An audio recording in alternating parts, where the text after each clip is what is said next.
Today I want to take a few minutes and talk about salary scales. Oftentimes, most teachers don't think about the salary scale except once a year when it's contract time. What is the implication of the increases in salary to your pay? But we need to take a look back and say, what does the salary scale really represent? Well, a salary scale represents the amount of money that you will decide to pay for a particular teacher. If you're a brand new teacher, you're generally starting off on step one. If you're a veteran teacher coming into a school, you might start anywhere from step 5 all the way up to step 10 or 15.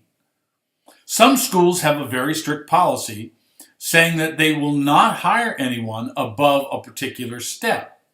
They do that because of the fear that their budget will be thrown out of whack. Now, when we talk about a salary scale, what does that really mean? Well, it means that you start off with a very set base pay for step 1. If you survive another year, then you go to step 2. Now, the difference between each step is not uniform. In most school systems, it can range anywhere from a 1% increase to a 3% increase. In some school settings where tenure is a part of the system, the generally accepted hike from step 3 or step 4 to the point where you are a tenured teacher can be anywhere from 3 to 5%. Now, as you analyze your own school's salary scale or the local public school salary scales, what you will notice is that you will start off on a particular rate. It seems to go up until about step 10, 15, and then what you'll notice is a very interesting thing. It starts to decline. That step increase that might have been 3% at year 5 suddenly drops down to only 1 or 2% as you go up into step 15, 18, or 20. In some schools, the salary scale stops after step 20. Well, why do they do that? Very simple, because it is more expensive and the number of dollars needed to pay that salary when you're looking at a 3% step at year 4 or 5, well, if you take that to year 20 where someone might be making $50,000 or $60,000 or more, that 3% can mean a great deal of money. Now, so you have your salary scale set up so that you have a step increase. Most schools will say they will provide each year a step increase and then a set percentage. That means that you might get a step plus 1%, a step plus 2%, a step plus 3%, or a step plus 4%, depending on the economy. Now, for most people, that really doesn't make much of a difference. They're going to keep teaching regardless of the amount. Now, in some cases, that can be the breaking point where a teacher in our Catholic school system says, I can no longer afford to be a part of this system because in comparison to a teacher at a local public school, I'm making $5,000, $10,000, $15,000 less. So the challenge for you as the head of a Catholic school is to determine the amount of compensation that you can fit into your budget.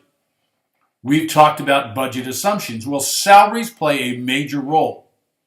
Several weeks ago, you started looking at the percentage of your overall expense budget that was taken up by salaries. Now, when you suddenly start looking at salary scales, remember number 1, how are they constructed? What is the step increase? Do you have a justification for why those steps are at a particular rate? Most times people don't even think about that. But you as the head of your school need to take a look at that. The second thing that you need to look at in terms of your salary scale is, where do your teachers fall on that salary scale? What is the implication of any variation in that salary scale to your overall budget?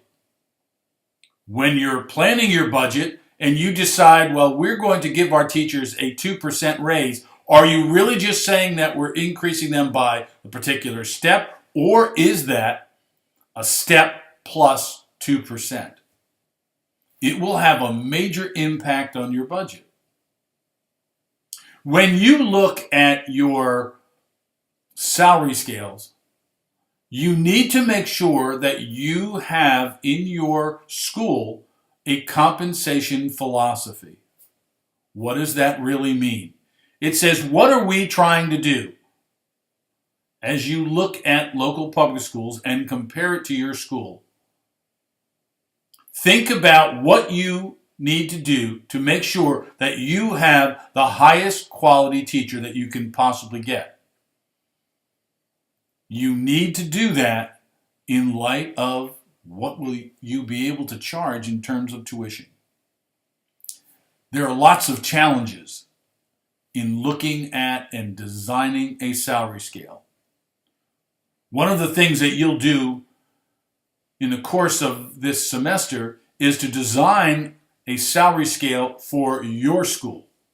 If you started from scratch, what would it be? And do you have a philosophy, a compensation philosophy that fits in with that salary scale that you've designed?